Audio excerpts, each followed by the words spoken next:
Hello friend, मैं मुकेश बर्नवाल एक बार फिर से अपने YouTube चैनल में आप सबों का हार्दिक स्वागत और अभिनंदन करता हूं।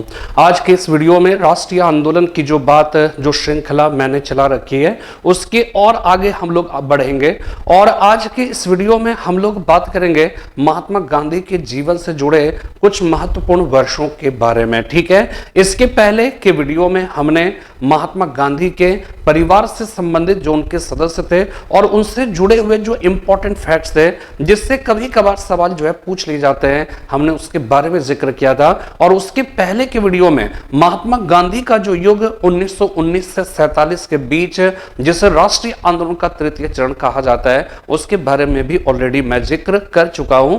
तो आज के इस वीडियो से मैं बात करूंगा आपके लिए वो है महात्मा गांधी के जीवन से जुड़े हुए कुछ महत्वपूर्ण वर्षों के बारे में। और वो इसलिए अलग से मैंने बनाया, हो सकता है कि जब महात्मा गांधी के आंदोलन की बात करें, जब महात्मा गांधी के सिद्धांतों की बात करें, तब हो सकता है कि इन वर्षों का जिक्र ना हो सके और इसीलिए हमने एक अलग वीडियो ही महात्मा गांधी के जीवन से जुड़े महत्वपूर्ण वर्षों पर बनाना उचित समझा।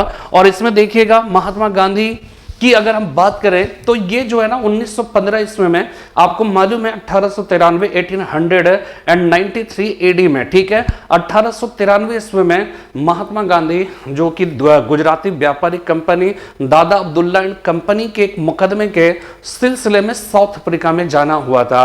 1893 एडी में गए, फिर 1915 ईस्वी में 9 जनवरी के दिन लगभग 22 वर्षों का समय व्यतीत करने के बाद वो क्या है कि हिंदुस्तान वापस लौट आए। ठीक है, हिंदुस्तान वापस लौट आए और हिंदुस्तान जो है वो क्या है कि 1915 में आए और 2015 में उसकी 100वीं सालगिरह मनाई जाने वाली थी। ठीक है, तो 100 वर्ष इसीलिए लिखा महात्मा गांधी की वापसी के 100 वर्ष और उन्हीं के स्मृति स्वरूप जो है वो क्या है कि एक डाक टिकट जारी किया गया था और वही डाक टिकट यहाँ पे हमने लगा रखी है। ठीक है, ये बहुत ही महत्वपूर्ण है। आइए अब हम लोग महात्मा गांधी के जीवन से जुड़े कुछ महत्वपूर्ण वर्षों के बारे में बात करें। ठीक है, तो हेडिंग जो है महात्मा गांधी के जीवन से जुड़े कुछ महत्वपूर्ण वर्ष, सम इंपॉर्टेंट ईयर्स जो है वो हो गए। ठीक है, 2 अक्टूबर 1869, इसको बतलाने की जरूरत नहीं है लेकिन एक सीक्वेंस, एक क्रम होता है और उस क्रम को फॉलो करने के क्रम में हमें जो है इस वर्ष का जिक्र करना ही पड़ेगा। 2 अक्टूबर 1869 1869 को महात्मा गांधी का जन्म हुआ पोरबंदर में जो काठियावाड़ गुजरात में स्थित है। ठीक है, और इनके जन्म दिवस 2 अक्टूबर के दिन को अंतरराष्ट्रीय अहिंसा दिवस के तौर पर यूएनओ ने मनाए जाने की घोषणा की। और ये पोरबंदर जो है वो काठियावाड़ गुजरात का एक प्राचीन बंदरगाह हुआ करता था। ठीक है, इनके पिता का नाम, माता का नाम क्या है, ये सारी बातें मैं इसके पहले के वीडियो में बना चुका हूं। ठीक है, 1876 एडी में गांधी जी की सगाई हुई, एंगेजमेंट हुआ और एंगेजमेंट किनके साथ, कस्तूरबा गांधी के साथ। ये बात मैंने आपको पहले भी बताई थी। ठीक है, और कस्तूरबा गांधी जो है वो गोकुलदास माकन की पुत्री थी और गोकुलदास माकन कौन थे, पोरबंदर के एक प्रसिद्ध व्यापारी थे। और कस्तूरबा गांधी का जन्म, जैसे कि हमने पहले बताया था कि महात्मा गांधी से वो 6 माह बड़े थे।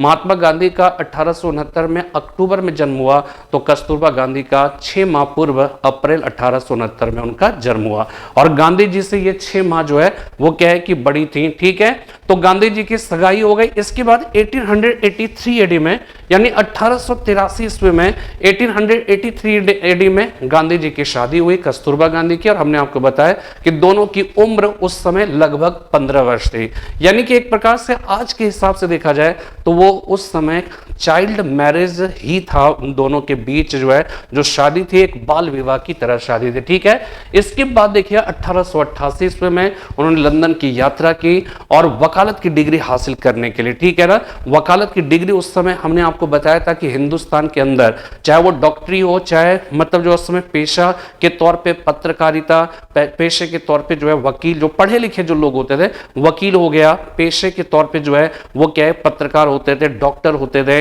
या फिर जो है वो क्या है कि ब्रिटिश सरकार समय समय पर जो क्लरिकल पोस्ट होता था उसके लिए, तो उन सारे विषयों पे, उन सारी जो है पदों पर भारतीयों की नियुक्ति होती थी। तो यहाँ पे वकालत का पेशा एक ल्यूक्रेटिव पेशा माना जाता था और इसलिए महात्मा गांधी को भी पढ़ने के लिए भेजा गया लंदन 1888 ईस्वी में वकालत की डिग्री हासिल करने के लिए। ठीक है, जून 1890 1890 एडी में लंदन में मैट्रिक की परीक्षा उत्तीर्ण की। ठीक है, लेकिन साथ में उनकी वकालत की भी जो पढ़ाई थी वो चलती रही। ठीक है, इसके बाद नेक्स्ट देखिएगा 10 जून 1891 ईस्वी में बैरिस्टर की परीक्षा उन्होंने उत्तीर्ण कर ली। ये ध्यान रखिएगा कौन से कॉलेज से उनको वकालत की डिग्री मिली थी, बैरिस्टर की डिग्री मिली थी। ध्यान यहां ये रखना है कि बैरिस्टर का मतलब हो गया कि हिंदुस्तान के अंदर जिसको जो है क्या है कि वकील कहा जाता है। ठीक है, जिससे वकालत कहते हैं, जिसको वकील कहा जाता है, वहां पर जो है वो क्या है कि उनको जिससे जिन्हें यहां पे लॉयर कहा जाता है, ब्रिटेन में उन्हें ही बैरिस्टर कहा जाता है। ठीक है, तो बैरिस्टर की परीक्षा उत्तीर्ण कर ली इनर टेम्पल कानून महाविद्यालय से। याद रखना है कि वो कौन से विश्वविद्यालय से, कौन से महाविद्यालय से उन्होंने वकालत की डिग्री हासिल की थी, वो इनर टेम्पल हो जाएगा। ठीक है, इनर टेम्पल कानून महाविद्यालय से जो लंदन में स्थित है, वहां से उन्होंने वकालत की डिग्री ली और इसके बाद वे भारत वापस लौट आए। किंतु इसके पूर्व ही उनकी माता की मृत्यु हो गई थी, यानी कि जब वो लंदन में थे और बैरिस्टर की डिग्री हासिल कर रहे थे, वहां पे रह रहे थे, उस दौरान ही महात्मा गांधी की माता की मृत्यु हो गई। लेकिन महात्मा गांधी को इस बात की खबर जो है वो नहीं दी गई। लेकिन जब वो भारत वापस लौटे, उनको इस बात की जानकारी मिली कि उनके माता की डेथ हो चुकी है, तो उनको बड़ा ही दुख हुआ। ठीक है, इसके बाद 1893 का 1891 ईस्वी में आने के बाद वकालत की डिग्री मिली चुकी थी, लेकिन महात्मा गांधी की जो वकालत का जो पेशा था वो पेशा सही नहीं चलता था।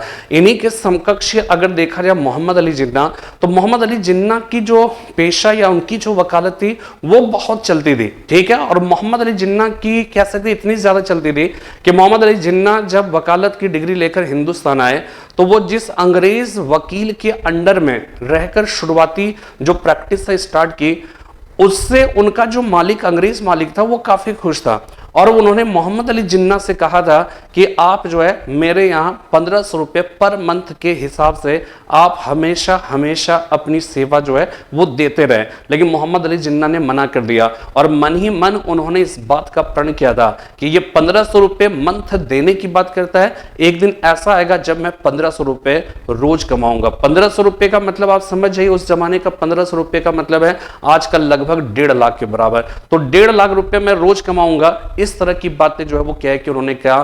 तो ये अपने आप में जो है वो क्या है कि अपने आप में काफी महत्वपूर्ण था और मोहम्मद अली जिन्ना वो सक्सेसफुल भी रहे। लेकिन महात्मा गांधी जो है वो सक्सेसफुल नहीं रहे, वो सफल जो है वकालत के पेशे में वो नहीं रहे। और वास्तव में ऐसा इसलिए क्योंकि वो कहीं ना कहीं क्या होता था कि उस समय के परिस्थितियों में वो लोगों के सम्मुख जो बातों को मजबूती से रखने की जहां तक बात है, वो कहा जाता है कि वो घबराने लगते थे और कई बार ऐसा हुआ कि अदालत में वो खड़े हुए अपने जो है कह सकते हैं कि अपने क्लाइंट के जो है वो पक्ष को रखने के लिए, लेकिन वो कांपने लगे और पसीने पसीने हो गए। फिर उन्होंने जो है ये सोच लिया कि ये पेशा हमारे लिए जो है वो नहीं है और इसके बाद वो थोड़ा इनर्ट हो गए। लेकिन इसी समय उनके बड़े भाई लक्ष्मी दास के पास गुजराती व्यापारी कंपनी दादा एंड अब्दुल्ला का जो है एक प्रस्ताव आया और वो दादा अब्दुल्ला एंड कंपनी का एक मुकदमा साउथ अफ्रीका में लड़ा जाना था। इसके बारे में अलग से वीडियो हम बनाएंगे, गांधी जी साउथ अफ्रीका में, ठीक है ना।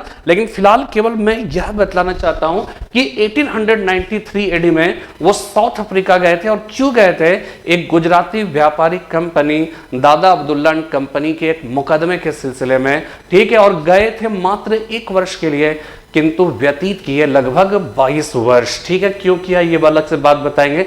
इसके बाद 1893 में गए और 1915 ईस्वी में 22 वर्षों के बाद हिंदुस्तान फाइनली वापस आए। लेकिन इसका मतलब यह नहीं था कि 1893 से 1901 के बीच वो हिंदुस्तान आते ही नहीं थे, ठीक है। 1893 से 1915 के बीच वो कई बार हिंदुस्तान के अंदर आए और 1901 ईस्वी में एक बार जब हिंदुस्तान आना हुआ तो उस समय संयोग से दिसंबर का माह था और कांग्रेस का वार्षिक अधिवेशन कलकत्ता में हो रहा था और कलकत्ता कांग्रेस अधिवेशन में हो रहा था। तो महात्मा गांधी को यह लगा कि जब यहां पे आए और यह संयोग है कि कांग्रेस का वार्षिक अधिवेशन हो भी रहा है तो क्यों नहीं उसमें भाग लिया जाए। तो इसी वजह से उन्होंने कलकत्ता की यात्रा की, कलकत्ता में जाके बात किया और भाग लिया अधिवेशन में। और गांधी जी पहली बार प्रसिद्ध क्यों है ये 1901 का कलकत्ता कांग्रेस अधिवेशन? क्योंकि इसके अध्यक्ष तो देसाई वाचा थे और इसकी प्रसिद्धि का कारण क्या था कि गांधी जी ने पहली बार इसी कांग्रेस अधिवेशन में भाग लिया था। ये बहुत ही महत्वपूर्ण है, ठीक है।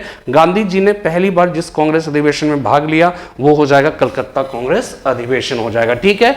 इसके बाद 9 जनवरी 1915 ईस्वी को, उसके बाद साउथ अफ्रीका में क्या हुआ ये हम बाद में बताएंगे, अलग से एक वीडियो बनाएंगे, लेकिन फिलहाल 9 जनवरी 1915 ईस्वी को गांधी जी दक्षिण अफ्रीका से वापस लौट आए और 9 जनवरी के दिन को आपको मालूम है 2003 से इसे भारतीय प्रवासी दिवस के रूप में मनाए जाने की घोषणा की गई।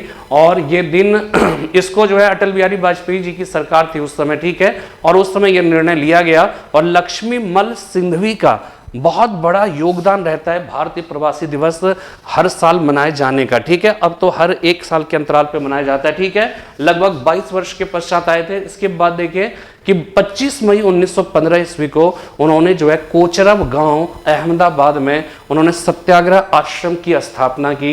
इसके बाद जुलाई 1917 ईस्वी में अहमदाबाद में साबरमती नदी के किनारे साबरमती आश्रम की स्थापना की और इस साबरमती आश्रम की स्थापना में गुजरात के एक प्रसिद्ध उद्योगपति अंबालाल साराभाई ने अपना महत्वपूर्ण आर्थिक सहयोग प्रदान किया था, ठीक है, अपना महत्वपूर्ण आर्थिक सहयोग प्रदान किया था। और इसी साबरमती आश्रम में गांधी जी जिस एक छोटी सी कुटिया में रहते थे उससे हृदय कुंज कहकर पुकारा जाता था और इसका नामकरण काका साहब कालेलकर ने किया था। और इसी हृदय कुंज से गांधी जी ने 1930 ईस्वी में अपने दांडी मार्च की जो है वो क्या शुरुआत की थी, ठीक है। तो ये बहुत ही प्रसिद्ध है, मतलब कुंज साबरमती आश्रम से स्टार्ट किया था और साबरमती आश्रम में भी हृदय कुंज से, ठीक है। इसके बाद देखेंगे कि 1917 में चंपारण सत्याग्रह हुआ, 1918 में अहमदाबाद मील मजदूरों का आंदोलन है, 1918 में खेड़ा सत्याग्रह किया, 1919 में रॉलेट सत्याग्रह किया।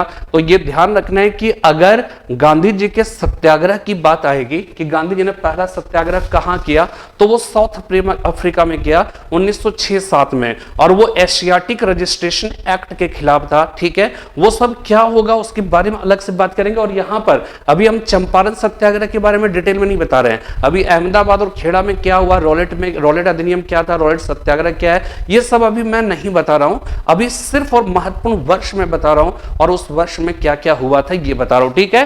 तो 1917 में चंपारण सत्याग्रह जो भारत में गांधी जी के द्वारा किया जाने वाला पहला सत्याग्रह था, लेकिन यह अखिल भारतीय स्तर का सत्याग्रह नहीं था, बल्कि यह सत्याग्रह जो था वो सत्याग्रह कहां का था, एक स्थानीय स्तर का था। इसके बाद 1918 में अहमदाबाद मिल मजदूरों का आंदोलन हुआ और हमने आपको बताया था यही पहला अवसर हिंदुस्तान के अंदर उन्होंने पहली बार अनशन किया था, फास्टिंग की थी अहमदाबाद मिल मजदूरों के पक्ष में। इसके बाद 1918 में खेड़ा सत्याग्रह किया था। 1919 में क्या हुआ, ब्रिटिश सरकार ने प्रथम विश्व युद्ध के बाद रॉलेट अधिनियम पारित किया था और उस रॉलेट अधिनियम में किसी भी भारतीय को राजद्रोहात्मक कार्यों में लिप्त रहने के संदेह मात्र पर गिरफ्तार किया जा सकता था, ठीक है, गिरफ्तार किया जा सकता था और एक गुप्त अदालत में कार्रवाई कर अधिकतम 2 वर्षों के लिए उन्हें कैद की सजा सुनाई जा सकती थी। गांधी जी को यह अधिनियम काफी बुरी लगी और इसलिए लगी क्योंकि गांधी जी ने यह सोचा कि प्रथम विश्व युद्ध की परिस्थितियों में हम भारतीयों ने सहयोग दिया तो सहयोग के बदले में हमें पुरस्कार मिलेगा या फिर तिरस्कार या फिर हमारे जो मानवाधिकार है उसका हनन करने की बात की जाएगी। तो ब्रिटिश सरकार ने प्रथम विश्व युद्ध में भारतीयों के द्वारा दिए गए सहयोग का कोई अच्छा रिटर्न नहीं दिया। उन्होंने जो है वो रॉलेट अधिनियम पारित किया तो गांधी जी को यह बात काफी हुई, तो रॉलेट अधिनियम के खिलाफ उन्होंने एक सत्याग्रह प्रारंभ किया जिसको रॉलेट सत्याग्रह कहा जाता है। तो भारत में पहला सत्याग्रह चंपारण सत्याग्रह हो जाएगा। लेकिन जब सवाल यह पूछा जाएगा पहला अखिल भारतीय सत्याग्रह गांधी जी का कौन सा था, तो वो रॉलेट सत्याग्रह हो जाएगा, ठीक है, पहला रॉलेट सत्याग्रह। लेकिन पहला मास मूवमेंट की अगर बात आएगी वास्तविक अर्थ में तो गांधी जी का पहला मास मूवमेंट जो है असहयोग आंदोलन हो जाएगा, ठीक है, ये हो गया। इसके बाद नेक्स्ट जो है इंपॉर्टेंट वर्ष आता है 1924, बेलगांव का कांग्रेस अधिवेशन कर्नाटक में हुआ था और ये एकमात्र कांग्रेस अधिवेशन है जिसकी अध्यक्षता महात्मा गांधी ने की थी, ठीक है, ये बहुत ही इंपॉर्टेंट है, इसको याद रखना है कि 1901 का कलकत्ता कांग्रेस अधिवेशन, ठीक है, 1901 का कलकत्ता कांग्रेस अधिवेशन जिसकी अध्यक्षता दिनशाई वाचा ने किया था, उसमें गांधी जी ने पार्टिसिपेट किया था और वो पहला ऐसा अधिवेशन था कांग्रेस का जिसमें गांधी जी ने भाग लिया। लेकिन 1924 का बेलगांव कांग्रेस अधिवेशन कर्नाटका में, और यह पहला ऐसा अधिवेशन और एकमात्र ऐसा अधिवेशन है जिसकी अध्यक्षता महात्मा गांधी ने की थी। ठीक है, इसके बाद देखिएगा 1925 ईस्वी में गांधी जी ने एक पुस्तक लिखी, सत्य के साथ मेरे प्रयोग, माई एक्सपेरिमेंट्स विद ट्रूथ। बहुत ही फेमस पुस्तक है, ये गांधी जी की आत्मकथा है। ठीक है, ये गांधी जी की जो है वो क्या है, आत्मकथा है।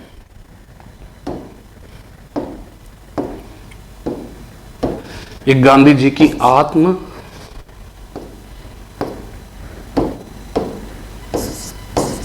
आत्मकथा हो जाएगा। ठीक है, तो गांधी जी की ऑटोबायोग्राफी है, माई एक्सपेरिमेंट्स विद ट्रूथ हो जाएगा, और मूलतः गुजराती में लिखा गया, तो 1925 का वर्ष हो जाएगा। और 30 जनवरी 1948, ठीक है, सीधा आप सोचिए 1925 से हम लोग सीधा पहुंच गए 1948।